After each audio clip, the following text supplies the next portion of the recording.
Buenas noches, bienvenidos al conversatorio Tu hijo con TDAH y su nuevo tratamiento. Hoy nos acompaña desde Argentina Diego Pimentel, licenciado en psicología con más de 20 años de experiencia. Su trabajo incluye hipnosis clínica terapéutica, programación neurolingüística, biofeedback y neurofeedback. Realizó diplomatura en neuropsicología y neurociencias. Después de la presentación, vamos a tener un espacio para preguntas. Les solicitamos escribirlas en la sección que se encuentra en el menú del conversatorio al lado derecho de sus pantallas. Las preguntas que no alcancemos a contestar durante el conversatorio, enviaremos las respuestas después por correo. Al finalizar, recibirán una encuesta, la cual agradecemos llenar. Sus respuestas son muy importantes para los próximos conversatorios. Vamos a dar inicio. Diego, bienvenido. Buenas noches, ¿cómo están? Bueno, aquí estamos desde Buenos Aires transmitiendo. Vamos a mostrar la pantalla. Voy a compartir con ustedes la presentación. Ahí estamos. Bien, la idea de este webinar o de este conversatorio básicamente es que aquellas personas que tienen un hijo, un familiar o ellos mismos presentan este trastorno puedan tener una idea de un modo con el cual se está trabajando en distintos países del mundo. Y normalmente tiende a ser poco conocido porque se va dando a conocer mucho de boca a boca, porque no hay un estudio realizado por laboratorios específicos que lleven determinada inversión de dinero como para poder dar a conocer rápidamente la efectividad de este tipo de tratamientos. Pero bueno, hoy estamos acá para conversar acerca del neurofeedback y cómo puede integrarse en un tratamiento interdisciplinario. En los últimos años se viene hablando mucho acerca de los tratamientos para personas con diagnósticos de trastorno de déficit de atención con hiperactividad. Es un diagnóstico que normalmente se realiza a temprana edad y a los padres se les suele dificultar pensar en medicar o no a un niño tan pequeño. La postura que hoy les vamos a presentar se basa en las neurociencias. Todos ustedes saben que a partir de la década del 90, con el DSM-3, el DSM-4, el DSM-5 ya en los últimos tiempos, se vienen realizando cada vez más y más.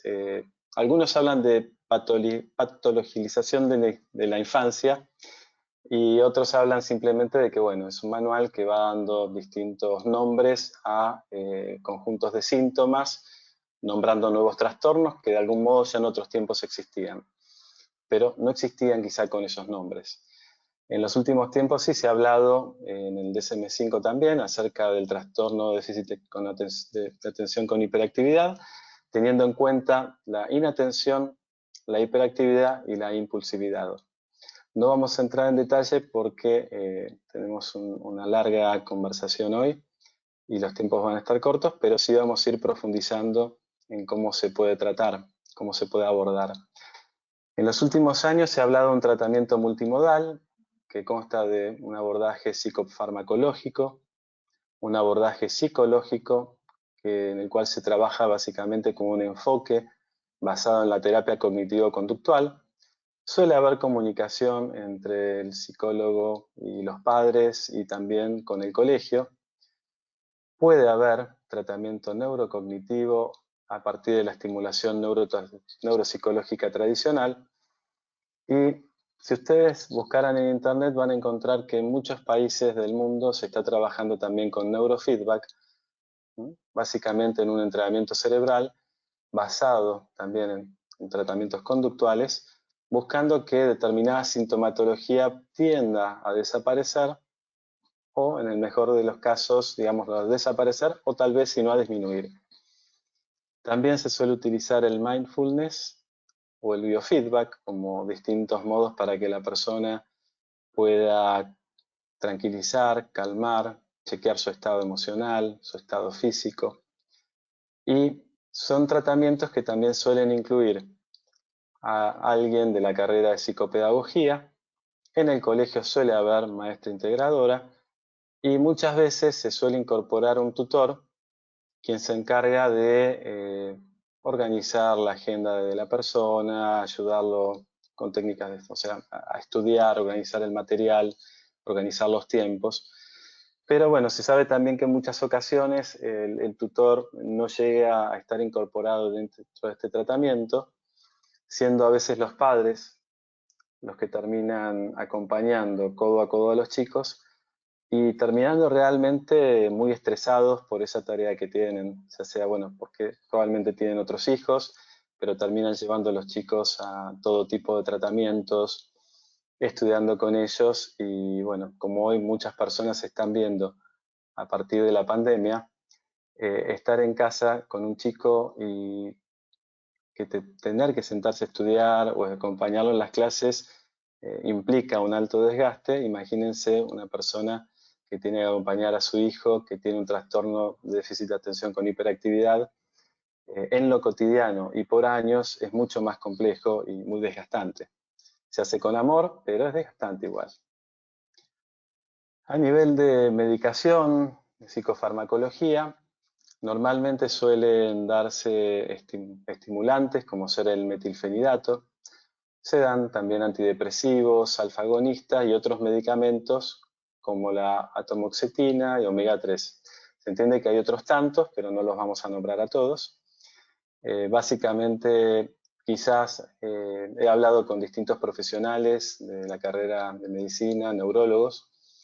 Algunos son enemigos del metilfenidato y otros lo miran con buena cara porque saben que a veces la persona necesita de una medicación para poder hacer pie en el colegio, para poder sentarse, para poder estudiar.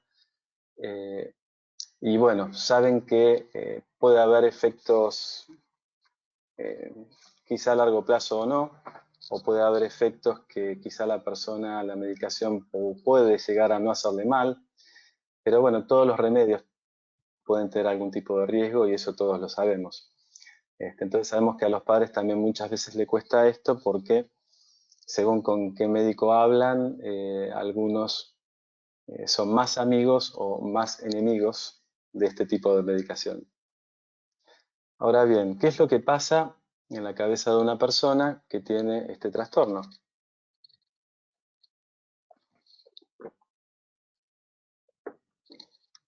Nosotros, ¿qué es lo que vamos a ver? Nosotros realizamos un escaneo cerebral que nos da información psicofisiológica. Ustedes pueden ver ahí, y bueno, si yo les preguntara qué ven ahí, como puse en rojo, tal vez me dirían gráficos, números, dibujitos. Bien, todo eso es información y es muy importante para saber qué es lo que está pasando en ese cerebro, en esa persona. Pero además de esta información, el sistema con el que trabajamos nos da un informe ejecutivo que nos va a dar todas las explicaciones. Nos van a analizar los gráficos, nos va a dar la relación entre los datos obtenidos, nos va a mostrar los síntomas que podría estar padeciendo la persona. Y todo esto en 7 hojas de información. Esas hojas van a tener información que tiende a decir qué sería lo mejor o lo normal en el funcionamiento cerebral y qué es lo que está pasando en esta persona que es quien consulta. Si ustedes buscan en internet o hablan con la gente, ¿no? De repente quizá ven que alguien está mirando fijo la nada y dicen, che, este está en alfa. Bien, digamos, hay un mínimo conocimiento de estos nombres que están a la izquierda, gamma, beta, SMR, alfa, zeta y delta. Y sí, normalmente si una persona diríamos que está en alfa, si miran a la derecha, pueden ver que es una persona que está más bien relajada, con la atención desconectada al exterior, conectada un poquito más con el mundo interno. Entonces, podemos ir viendo que hoy vamos a hablar bastante de lo que es beta. Beta, si leemos lo que dice a la derecha, dice en el extremo más bajo corresponden a estados de acción, trabajo y concentración. Tomemos básicamente esa parte.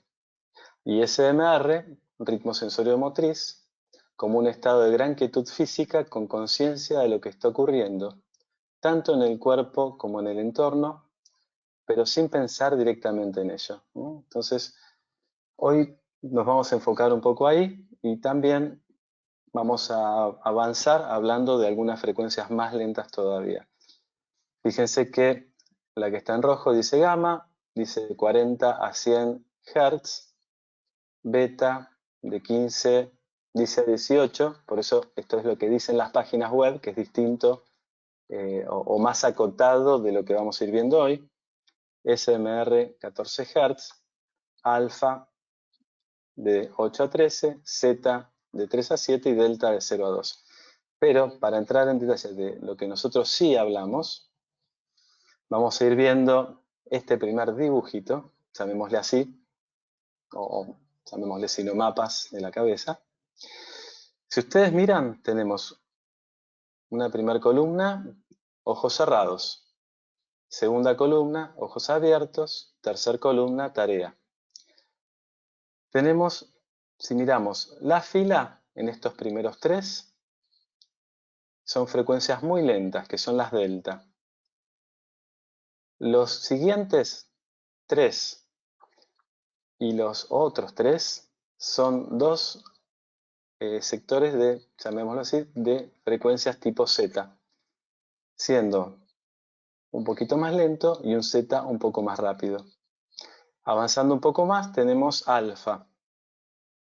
En los siguientes tres sería un alfa lento, en los que le siguen abajo de todo, que está en colores azulados, sería ya un alfa rápido. Arriba a la derecha tenemos un beta lenta y SMR, que también lo podemos llegar a encontrar en otro lugar.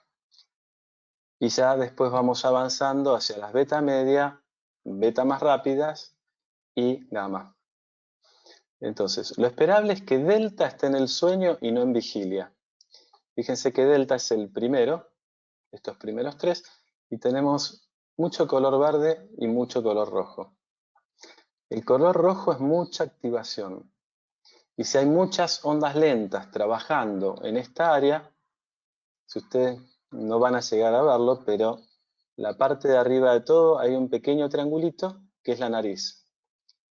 Más o menos en la mitad, hacia la derecha y hacia la izquierda estarían las orejas y la parte de abajo es la parte posterior de la cabeza. Entonces tenemos una persona que está teniendo muchas frecuencias lentas. No todas las personas con déficit de atención tienen las frecuencias lentas de este modo, las pueden tener de otras maneras, tal vez. Esto es un mapeo específico de una persona con la que pudimos realizar este estudio. Y en el caso de él, sí, todo un área muy importante, que es el área prefrontal, tenía muy poca activación. O sea, tenía muchas ondas lentas, pero no tenía ondas rápidas. Ya vamos a llegar ahí. Si vemos a nivel Z, que serían, si contamos, tenemos el primero, el segundo y el tercero. Segundo y tercero son Z. Podemos ver que Z tiene que estar aumentada cuando el cerebro está trabajando en la resolución de problemas, consolidación de memorias o recuerdos, apareciendo normalmente en aumento en la línea media central. Y a nivel patológico se las encuentra en aumento en personas con problemas de atención. Ahora les recuerdo, tenemos la columna 1 que es ojos cerrados no hay ningún tipo de tarea, ojos abiertos no hay ningún tipo de tarea, pero sí en el tercero. Y justo en el tercero es donde hay cierta activación a nivel cerebral. Pero en la línea media lo estamos observando tal vez en momentos donde debiera estar un tanto disminuido. Por eso habla que a nivel patológico se las puede encontrar en aumento en personas con problemas de atención. La línea media tiene que ver con la conexión del hemisferio cerebral derecho y el hemisferio cerebral izquierdo. Después alfa, ya en los últimos dos de abajo de todo, tiene que estar en el hemisferio no dominante. Acuérdense que la mano derecha, si uno es diestro y mueve su mano derecha, hablamos de que el hemisferio dominante de esa persona es el hemisferio izquierdo. Entonces, el hemisferio no dominante para un diestro es el hemisferio derecho. Y tendría que tener mucho alfa de ese lado, más que en el hemisferio izquierdo. Está bien, acá no se observa exactamente eso porque el rojo está más intenso en la parte posterior. Parece haber más alfa del lado izquierdo que del derecho, con ojos cerrados. Con ojos abiertos disminuye la cantidad de alfa, lo cual está bien. Y en tarea disminuye más todavía, cosa que también está bien. Pero ¿qué es lo que pasa? Todo esto que estamos hablando de alfa debería estar más en el dibujo de abajo, en el que está más en celeste y azul. Debería haber más alfa dentro de esa línea y no en la línea de gráficos de la línea número 4, llamémoslo así, que es la frecuencia, la banda lenta dentro de alfa. Después, ritmo sensorio-motor o SMR en la corteza motora. Imagínense una línea de oreja a oreja, pasando por la parte más alta de la cabeza, y ahí es donde uno debería estar encontrando activación de este ritmo sensorio-motor, actividad. ¿Y qué es lo que tenemos? Si miráramos en el gráfico último de alfa o en el primero arriba a la derecha, ya de frecuencias tipo SMR o beta, vemos que está en azul. Y el color azul tiene que ver con muy baja activación, muy baja actividad cerebral. Ahí tendríamos que estar viendo que esta persona tiene activación y no la vemos. Algo también así ocurre con beta. Beta, fíjense, de ahí en adelante todo lo que vemos son colores azules con muy pocos tonos celestes. Entonces hay muy baja activación. Entonces beta tendría que estar aumentada en el hemisferio dominante y en el área frontal. El área frontal, como les dije al principio, donde vimos el dibujo de delta, que hay mucho delta pero no hay beta. Entonces beta normalmente está asociado a vigilia y a funciones específicas desempeñadas por la actividad de la corteza cerebral. Indica normalmente actividad mental y atención. Beta frontal está asociada a funciones ejecutivas, atención, evaluación de estímulos y toma de decisiones. Toda esta información es la que nos vienen dando los gráficos y el informe que les comentaba anteriormente. Después vemos que es un cerebro dominado por ondas lentas. O sea, si pensáramos en dividir todos estos dibujos de mapas, en dividirlos en qué tipo de velocidad presentan, tenemos que es un cerebro que está con muchísimas, pero muchísimas ondas lentas. ¿Qué significa eso? Que este cerebro, al estar dominado por estas actividades, por estas frecuencias bajas, esto está relacionado con un pensamiento más de tipo intuitivo y creativo, y con un procesamiento basado en imágenes. Puede resultar también en dificultad para mantenerse enfocado en experiencias externas, problemas con la lectura o la escucha de información fáctica, y con la organización de ideas en forma escrita o hablada. En cuanto al dormir, dice que el despertar puede resultar difícil y con sensación de no haber descansado. También un cerebro con ondas lentas puede dar cuenta de un sujeto que puede ser depresivo, presentando bajos niveles de energía, una visión negativa del mundo y sentimientos de indefensión y desesperanza. Esto de bajos niveles de energía no significa que la persona que es hiperactiva como contradictorio, ¿no? Como una persona hiperactiva va a tener bajos niveles de energía. Hablamos de energía a nivel cerebral y no a nivel corporal. Estamos hablando de que una persona puede estar deprimida. Pensemos que normalmente un chico que desde temprana edad es medicado, quizás se compara con los amigos que le sale fácil de estudiar y a él le complica más, que él tiene que tomar una pastilla y el otro no. Es muy común que haya una tendencia a la baja autoestima. No en todos los casos, por supuesto. Por eso también es importante la parte terapéutica. pero también sí puede estar presente la depresión. Entonces, retomando, cerebros con predominio de ondas lentas viven en un mundo internalizado. La persona tiende a perderse en los pensamientos, permaneciendo en este ambiente interno con frecuencia. Pueden mantener su atención en el medio ambiente por periodos cortos, pero no pueden mantenerlo. Eso se debe a que las ondas lentas excesivas evitan que el cerebro mantenga activada su frecuencia beta durante mucho tiempo, entonces la persona pierde su foco. Su concentración falla y vuelve a su mundo de pensamientos nuevamente. Yo me acuerdo hace tiempo jugando un juego de fútbol en la PlayStation con una persona de mi familia que tuvo ese diagnóstico, y él jugaba muy bien, porque bueno, por supuesto le llevo unos 40 años, más o menos, bueno, un poquito menos, y cuando jugábamos, quizá en algún momento es como que todo su foco estaba puesto y jugaba muy bien, pero de repente perdía el foco en lo que estaba haciendo y ahí le podías dar vuelta al partido enseguida. O sea, cualquiera que lo miraba afuera podría decir, che, pero este chico tiene déficit de atención con lo bien que juega. Cuando uno jugaba de igual a igual te podías dar cuenta de que había una caída en su concentración, que perdía el foco. La frecuencia pico general baja. Si vemos acá, tenemos en color azul muchas áreas del cerebro que presentan este tipo de una frecuencia pico general más bien baja.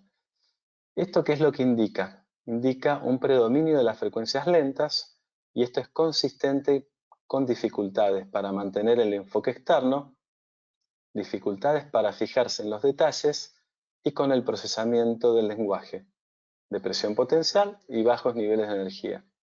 Está bien, acá cuenta que en esta persona se observan bajos picos en todos los sitios, a excepción de puntualmente algunos de la línea media.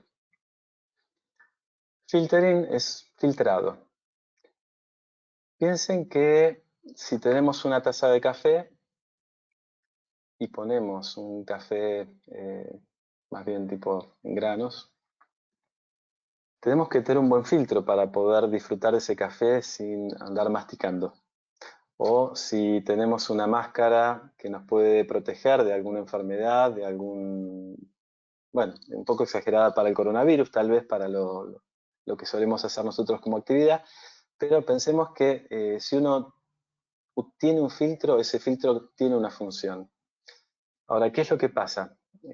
Muchas personas con déficit de atención presentan problemas de tipo que le generan dificultad con el filtrado de estímulos. Por ejemplo, un área frontal que presenta predominio de ondas lentas no va a ayudar al tálamo a filtrar los estímulos. Entonces todo pasa. Digamos, es una falla en el filtro que hace que la información llegue. Hay alta estimulación, dado que es como que todo se torna relevante para esa persona y la persona entonces se distrae con todo. Todo llama la atención. Entonces, en este caso, asociado a ondas lentas, el paciente se distrae con pensamientos. Si hubiera otro tipo de ondas presentes, probablemente se distraería más con cuestiones del mundo externo. Pero piensen que la atención es algo que está presente en todas las personas. De repente, cuando hay un estímulo externo que nos invita rápidamente a prestarle atención, nuestro foco va para allá. Ahora, si nuestro foco no estuviera funcionando bien y simplemente estuviera abierto, más quizá en fotografía, quizá lo haría de un gran angular, algo que permite sacar hasta una foto panorámica. Y si uno estuviera sacando una foto panorámica abierto a todos los estímulos, se le hace muy difícil enfocarse en uno. Entonces, pensemos que lo que sucede a nivel filtrado también es importante. A nivel Z-beta, bueno, ahora que están todos estudiando con los hijos en casa, se acordarán de lo que es el numerador y el denominador. Fíjense que acá en los primeros renglones tenemos algo que dice cociente Z-beta, con ojos abiertos, ojos cerrados y tarea. Y que esté todo en rojo significa que hay mucho del numerador, o sea de Z, y poco de beta. Eso significa que en una comparación entre ondas lentas y ondas rápidas, vamos a encontrarnos de que es una persona más bien creativa e intuitiva, asociada a las ondas lentas, y no lógica o racional. Cuando este número entonces es elevado, significa que hay muchas frecuencias lentas y que la persona tiende a tener un foco interno, perdiéndose en sus pensamientos. El cociente zeta-beta entonces mide la relación entre los procesos subconscientes y conscientes. Cocientes altos muestran el predominio de zeta, con acceso al subconsciente, y pueden correlacionarse con el enfoque interno de la conciencia. Procesamiento basado en imágenes a expensas del basado en la palabra, pensamiento intuitivo más que lógico secuencial y dificultad con los detalles. Este cerebro muestra estos patrones en todos los sitios. O sea, fíjense que yo puedo ir nombrando distintos tipos de información que nos da el sistema o distintas ecuaciones o gráficos, y todo nos va llevando a lo mismo. Problemas de atención vuelta hacia adentro, mala conexión con el mundo externo, etcétera, etcétera. Acá tenemos un gráfico que se llama histograma, y si pueden mirar acá, a la derecha, con los tonos más bien azulados, van a ver que hay un dibujo que es más parecido a un tobogán. Si ven la figura del tobogán, piensen más que nada en la caída, y para que un cerebro esté funcionando mucho mejor, tendríamos que tener un dibujo como el del puente de arriba. Un puente que comienza con pocas ondas lentas, subiendo, subiendo, subiendo, hasta llegar al punto máximo en lo que sería de 10 a 12 Hz, en la zona media, donde ya de poco a poco comienza a descender, habiendo cada vez menos beta rápida y poco gamma. Entonces, en este histograma, lo que estamos viendo con este dibujo tipo tobogán son muchas ondas lentas y pocas ondas rápidas, pocas ondas tipo alfa y poco del ritmo sensorio-motor. Entonces, debido a la falta de estas ondas medias, que son alfa y SMR, esta persona tiene dificultades con la presencia y la quietud, lo que va a hacer que tienda a prestar atención a muchas cosas al mismo tiempo, además, ya sean estímulos internos, sus propios pensamientos, y externos del entorno. Entonces, problemas de quietud y problemas con aquello que lo va a distraer en su atención, con esos estímulos que ya nombrábamos. Al comienzo hablábamos de, cuando veíamos esos dibujitos, el hemisferio izquierdo tiene que ser más lento que el derecho. No, perdón, en este caso el hemisferio izquierdo es más lento que el derecho. Se espera que el hemisferio izquierdo se active más que el derecho, pero en este cerebro se activa menos.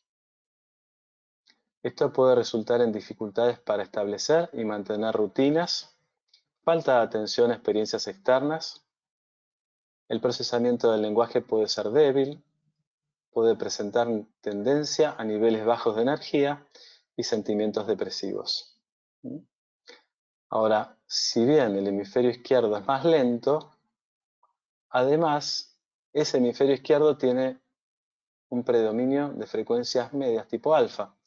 Y alfa, como empezamos a ver, debería estar más presente en la derecha, no en la izquierda. ¿Qué significa que esté más presente en la izquierda? Bueno, nuevamente, puede haber estado de ánimo depresivo, visión negativa de las experiencias, quizá dificultades con el procesamiento del lenguaje. Muchas de las comparaciones entre áreas de la derecha del cerebro con áreas de la izquierda dan cuenta de esto. También hay un cuadrante frontal izquierdo lento, o sea, ¿se acuerdan cuando vimos el primer dibujo? Hablaba acerca de muchas frecuencias lentas, tipo delta. Y acá nos está diciendo que si bien es malo que estén en todo el frontal, encima el izquierdo debería ser mucho más rápido y acá dice no, el cuadrante frontal izquierdo es lento.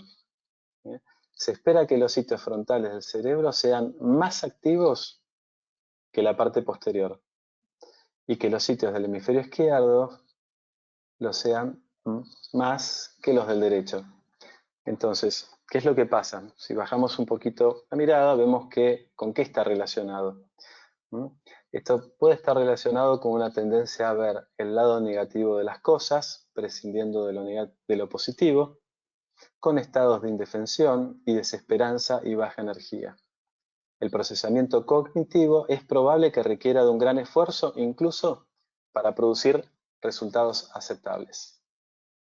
Pero fíjense qué importante que este cuadrante frontal izquierdo esté trabajando con más velocidad.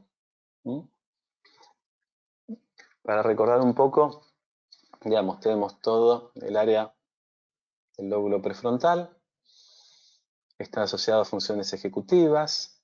Fíjense cada uno de estos ítems, qué importante que es para que un adulto o una persona, digamos, pueda tener un buen funcionamiento, un buen desempeño. Piensen que el lóbulo prefrontal no se desarrolla un día para el otro, o sea, comienza a desarrollarse de pequeño, pero se va desarrollando hasta la entrada y avanzada a la adolescencia.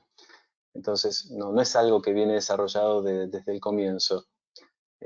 Se habla de este tipo de trastorno como que el cerebro por algún motivo no desarrolló esa área a tiempo o viene enlentecido, pero es algo que puede desarrollarse y por eso es importante tanto la estimulación neuropsicológica o el entrenamiento en neurofeedback como para poder acompañar este proceso.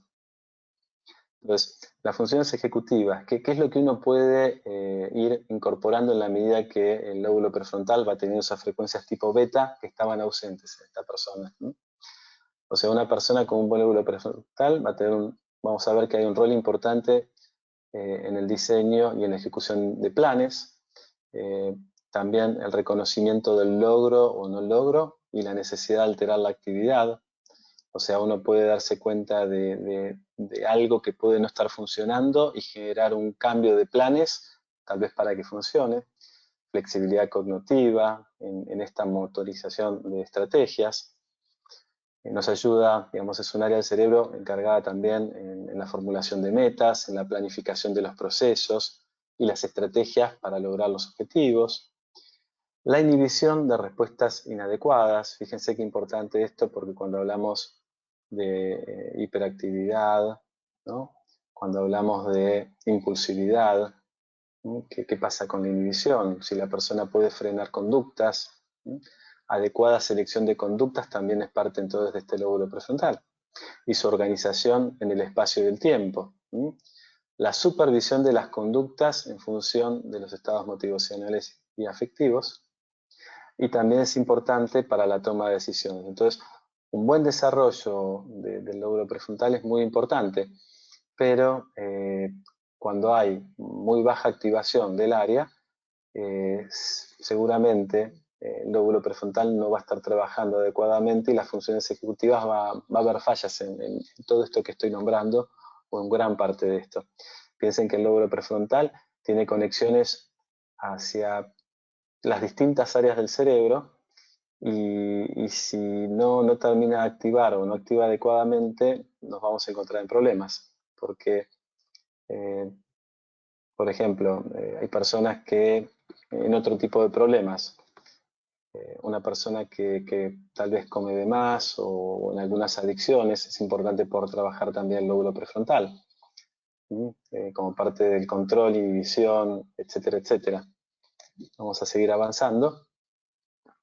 En este paciente también encontramos baja sincronía de alfa. Una baja conectividad de alfa se encontró en varias áreas del cerebro.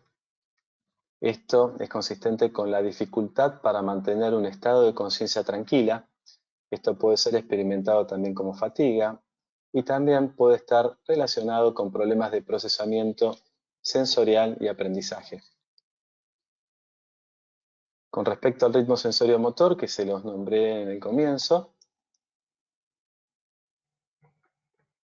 En esta tabla van a ver lo que está en color azul o medio violetita. Son los porcentajes de ritmo sensorio-motor en esta persona que tiene este déficit de atención con hiperactividad. Por ejemplo, si miran acá en el medio, el que dice 5.6 corresponde a C4. Y C4 debería estar en torno a 14%. Si está por debajo de ese valor, seguramente esa persona sea distraída. Cuando el ritmo sensorio-motor en CZ, que es el que está en 4,9, se encuentra bajo, puede estar relacionado con impulsividad. Yo también les comentaba que para saber dónde se mide ese trazado, imagínense de oreja a oreja una línea que las une pasando por la parte superior de la cabeza. Acá abajo está el dibujo, pero vamos a seguir avanzando. Entonces, el ritmo sensorio-motor de este cliente está por debajo del objetivo, que es de 10 a 12%. Y cuanto más bajo sea el nivel en las áreas sensorio-motora, más probabilidades existen de que aparezcan uno o más de los siguientes problemas. Las ráfagas entonces de ritmo sensorio-motor al conciliar el sueño se llaman usos del sueño. Niveles bajos de este ritmo a menudo están relacionados con problemas para conciliar el sueño, bruxismo y sueño inquieto. Se ha demostrado también que el ritmo sensorio-motor se relaciona con el control y la relajación física. Entonces, cuando está en bajo, va a haber problemas de esto. Va a haber también problemas en relación a la escritura, como una escritura pobre. Va a haber inquietud, impulsividad, distraibilidad y problemas de coordinación motora. Todos estos son síntomas comunes. Y algo más acerca de este ritmo sensorio-motor, que ayuda a la ejecución de actividades cognitivas. Piensen que un mismo circuito usado para organizar, secuenciar y dar ritmo a un acto mental y de organización, secuencia y también este mismo circuito da ritmo también a un acto motor. Entonces, tenemos que este córtex orquesta tanto el proceso físico como el mental. ¿Cómo obtenemos esta información? Acá no vino nadie de otro planeta a hacerlo, pero sí les puedo decir que el neurofeedback cuando nace, estuvo muy ligado a investigaciones, pero también fue muy utilizado y es utilizado para entrenamiento cerebral, tanto en astronautas, como también en el deporte, porque bueno, el deporte normalmente países como Estados Unidos, Rusia, China, los que más medallas se suelen llevar son los que utilizan toda la tecnología y todo el conocimiento mental, al igual que el físico, para obtener los mejores resultados. Imagínense que un astronauta, si de repente tiene un problema del espacio, no se puede poner ansioso y ponerse a llorar. Tiene que tomar decisiones, su mente tiene que estar calma, tiene que estar enfocado, tiene que poder mantenerse en ese espacio reducido sin que le genere un problema. Entonces hay todo un entrenamiento cerebral importante que han realizado. Entonces en los primeros tiempos estuvo más dedicado a investigación, con equipos muy costosos, que con el paso del tiempo, bueno, y como decía también el mundo del deporte y de la NASA, y con el paso del tiempo se han comenzado a hacer amplificadores más pequeños que han permitido que lo que se ha utilizado de otra manera pueda llegar a la gente. Entonces tenemos, no hay que ponerse estas máscaras, sí se ponen las gorras de electrodos, que hay distintos modelos. También pueden ponerse electrodos que se adhieren al cuero cabelludo. Son electrodos de lectura. Estos electrodos no dan ningún tipo de corriente sobre la persona, sino que leen información y la transmiten por medio del amplificador. Por ejemplo, acá tenemos un amplificador a la derecha de color negro y rojo. Y esta información pasa a una computadora. La computadora es la que registra todos los datos y después, por medio de un software, se va llegando a los gráficos que vieron anteriormente y a ese informe que les comentaba. ¿Quién es el creador del sistema que nosotros usamos? Es Peter Van Deusen. Él estudió con los grandes investigadores, pero él es un gran investigador. Él ha crecido muchísimo y tanto como para poder ver que lo que él aprendió investigando, trabajó en una primera etapa consigo mismo, después también profundizó sus estudios, trabajó con más de 500 personas en clínicas, viendo los resultados, y ya lo que él aprendió, ha empezado ya a partir del 2001 a viajar y a enseñar, y ha formado también a formadores. O sea, en el mundo somos muchos los que estamos capacitados para entrenar a otros. Fíjense que actualmente todo su conocimiento se ha instalado con entrenadores en 31 países, y ya más de 300 personas se han capacitado para poder trabajar con personas en consultorios o en clínicas. ¿Qué es el neurofeedback? El neurofeedback es una forma de biofeedback. ¿Y qué es el biofeedback? Bueno, bio hace referencia a señales producidas por el cuerpo humano, y feedback o retroalimentación apunta a un continuo intercambio de información en el cual el emisor recoge la información del medio, pudiendo modificarse a partir de la misma.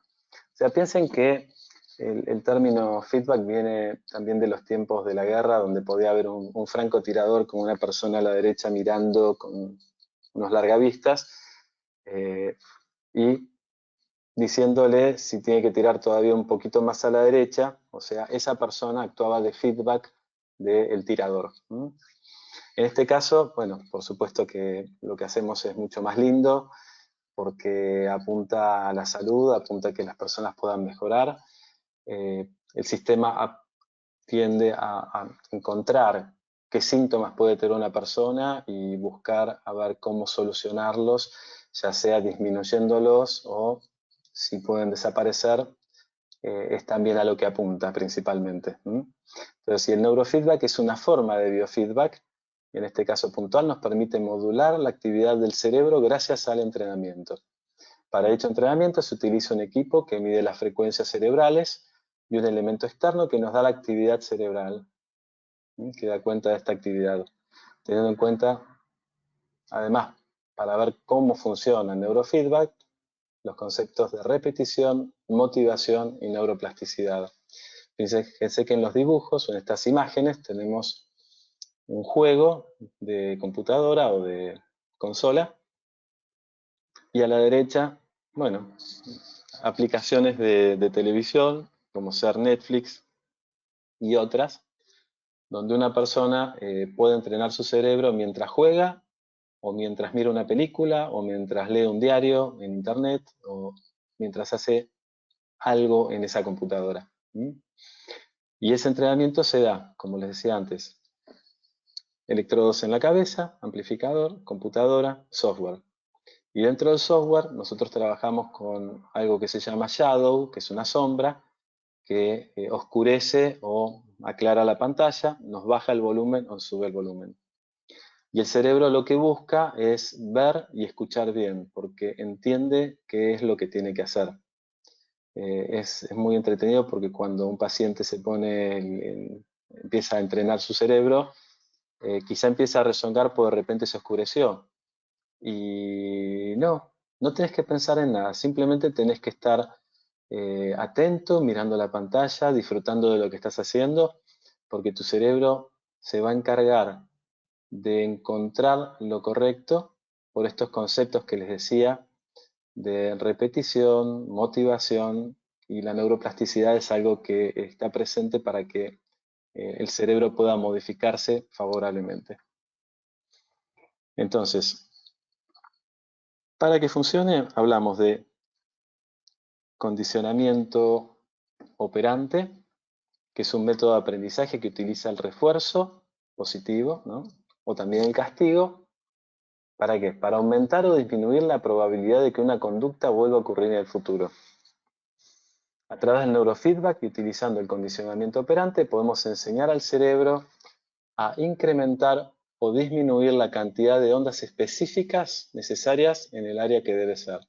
O sea, entrenaríamos en el cerebro de esta persona que esas frecuencias tan lentas no estén en el lóbulo prefrontal, que aumenten las frecuencias beta en donde tienen que estar, que aparezcan las SMR para ayudarlo a tener ese freno físico que necesita.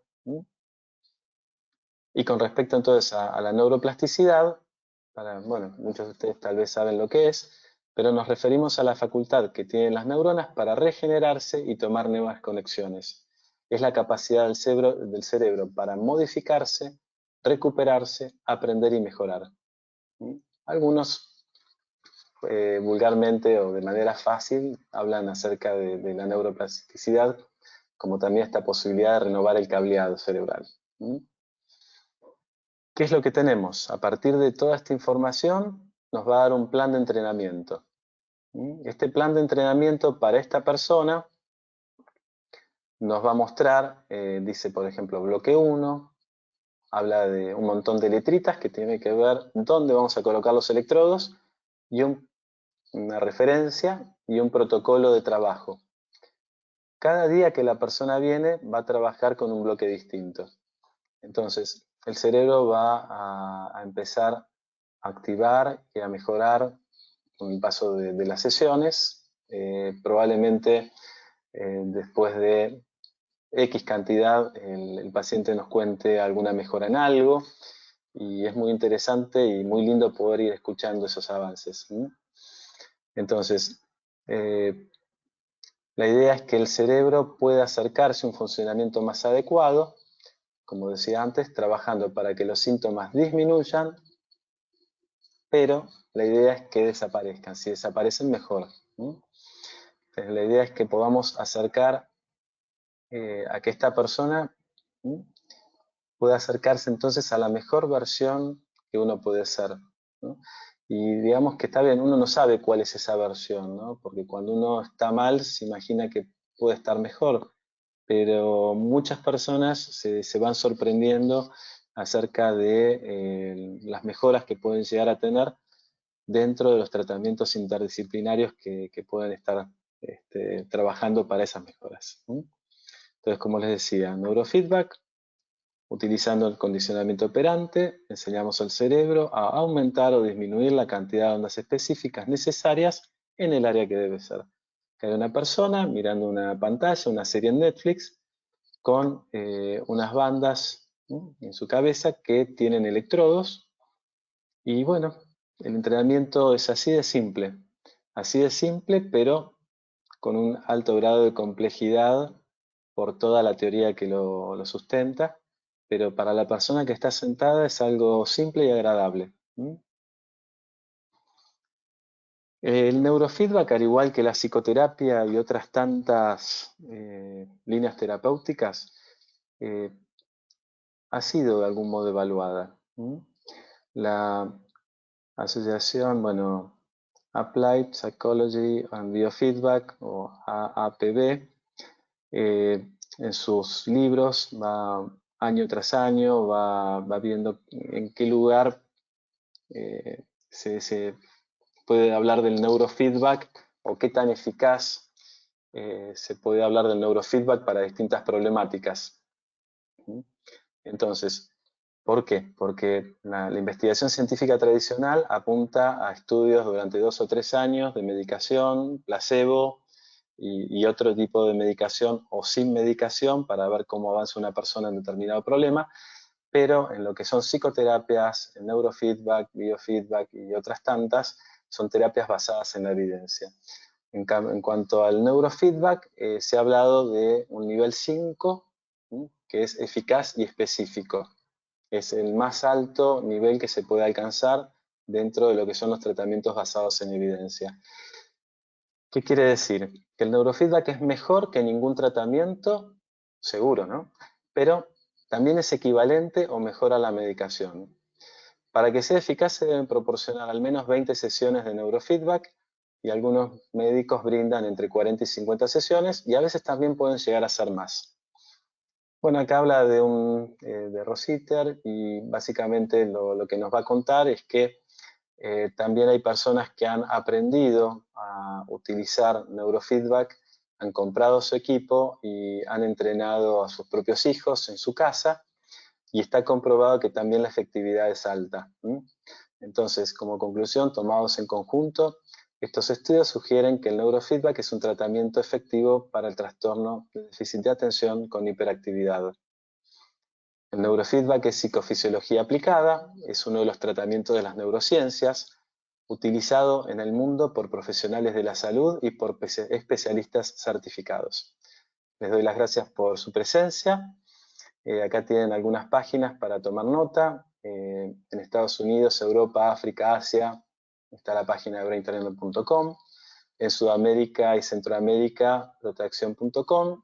Específicamente en Brasil, btibrasil.com.br.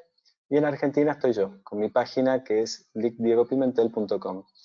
Así que si quieren tomar nota y después hacer algún tipo de enviar algún tipo de pregunta, sin ningún tipo de problema se las voy a estar respondiendo, o si quieren escribir por WhatsApp, también en la medida que pueda iré respondiendo. Ahora tengo que darle la palabra, a ver, vamos a ver cómo se abrirá esto, para hacer... Diego, muchísimas gracias. De nada. Te paso la presentación a Marisa o a Marta, o a Peter.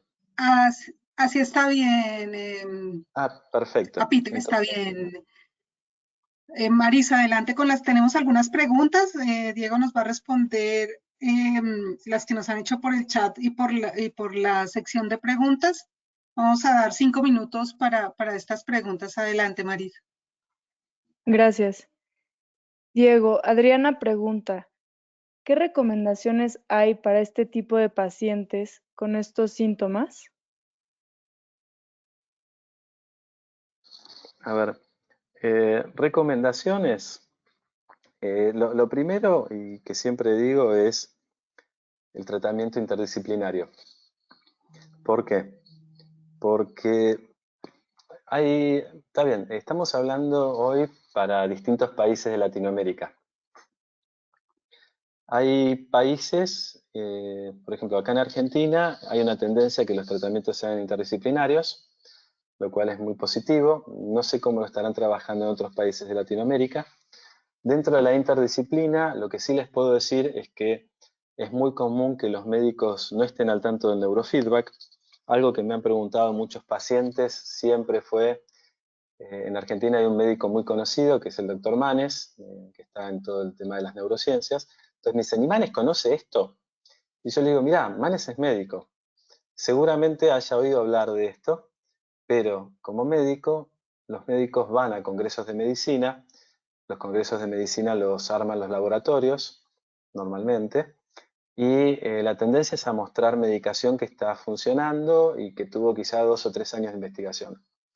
Entonces, los médicos van a dar su medicina. Hay muchos médicos igual en el mundo que se han metido a trabajar en neurofeedback, porque han visto los buenos efectos, las investigaciones que hay detrás.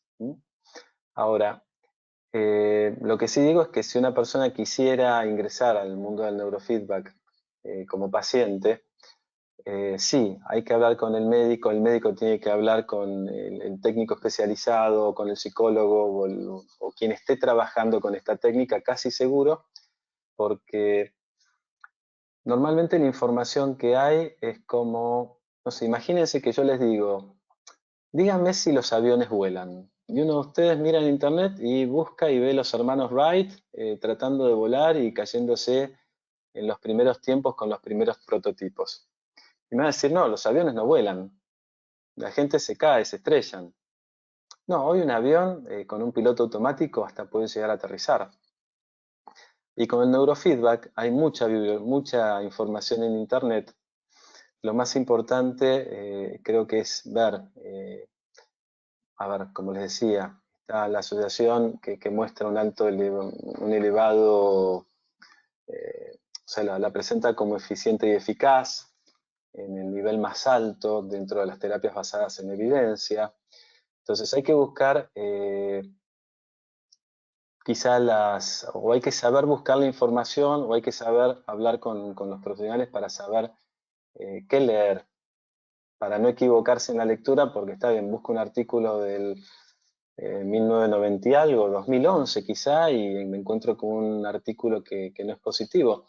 Y sí, hay muchas críticas, porque hay personas que juntan 5, 6, 7 artículos y dicen, esto no es científico, y claro que no, pues está basado en la evidencia. Que no sea científico no significa que no sirve. Significa simplemente que el modo de saber acerca de la eficacia no es el basado o el que utilizan normalmente los laboratorios. Entonces, ¿qué es lo que tiene que hacer una persona? Bien, seguramente un tratamiento interdisciplinario, sí. ¿Es muy importante la comunicación entre los profesionales? Sí. ¿Es muy importante la comunicación con el colegio? También. Yo trabajo con un neurólogo enemigo del metilfenidato, pero también con algún otro que lo da, o sea, lo puede llegar a dar sin problema.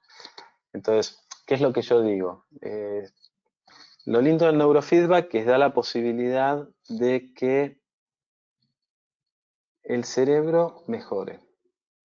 Por ejemplo, hay casos donde quizá la medicación no está dando efecto y el neurofeedback puede llegar a ayudar a que la medicación empiece a dar efecto. Y quizás se nos fue un proceso de 30 a 40 sesiones, ahora el cerebro funciona con la medicación y antes la medicación no funcionaba o tomaba mucha medicación para que funcione. Entonces, ese es el segundo punto. A veces el cerebro, la persona está consumiendo mucha medicación y el neurofeedback ayuda a que tome menos. Y en otras situaciones también puede llegar a pasar que de tomar medicación pase a no tomar. Pero bueno, digamos que cada persona es un mundo y dentro de ese mundo no podemos prometer resultados, pero sí hay un trabajo que busca acercarse a la disminución de los síntomas y si se puede la desaparición, bienvenido. Por eso no necesariamente va a ser un proceso el que se va a realizar con la persona. No sé si respondí más o menos la pregunta o quizá respondí 2 o 3 preguntas que estén pensando en hacerme a la vez. Diego, muchas gracias. Desafortunadamente se nos ha acabado el tiempo. Voy a darle paso a Marta, que tiene una información muy importante para compartirle. Son 2 minutos más y cerramos la sesión. Bueno, muchas gracias. Gracias, Diego. Marta, Gracias. adelante.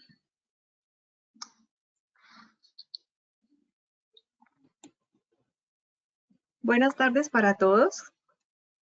Espero se encuentren muy bien después de esta información tan importante que les ha brindado Diego hoy. Yo les quiero mostrar los equipos que son los que nos ayudan en este entrenamiento cerebral. Les vamos a presentar un paquete ideal para un entrenamiento. Este paquete está compuesto primero por un amplificador de 4 canales. Este amplificador nos ayuda a entrenar nuestro cerebro Está acompañado de un software, Brain Trainer BioEra. Tiene también una banda de hemoencefalografía. Esta banda es importante para algo que nos explicaba Diego hace un ratico, el entrenamiento de nuestro prefrontal. Hace parte también de este paquete la gorra TS26. Es una gorra fabricada en neopreno y tiene puntos específicos, 26 puntos específicos tiene para conectarla a estos electrodos. Este es un juego de electrodos, 7 electrodos trae el juego. ¿Y qué sería de todo este equipo si no tuviéramos un curso? En nuestro paquete ideal tenemos un curso de introducción Brain Trainer U, más un procesamiento de tus frecuencias con tu plan de entrenamiento específico para mejorar tu desempeño. Este paquete tiene un costo de $2.565 que puedes pagar en 5 cuotas mensuales de $526. La información, para ampliarla, si lo quieres hacer, lo puedes hacer en inglés y en español entrando a nuestra página braintrainer.com. Será un gusto seguirlos asesorando. Muchas gracias, buenas noches, gracias por su atención. Sigue, por favor, Luz Estela, muchas gracias. Gracias, Marta. A todos, muchísimas gracias por su participación. Esperamos nos puedan acompañar en la próxima sesión que tratará sobre mejor sueño, mejor salud. Vamos a estar hablando sobre la importancia del sueño y cómo neurofeedback puede ayudar a las personas que tienen problemas de sueño. Pronto les enviaremos la información para que se puedan registrar y puedan estar en contacto con los próximos conversatorios. Muchas gracias a todos. Pasen feliz noche. Bueno, muchas gracias por la presencia. Hasta la Gracias a próxima. todos.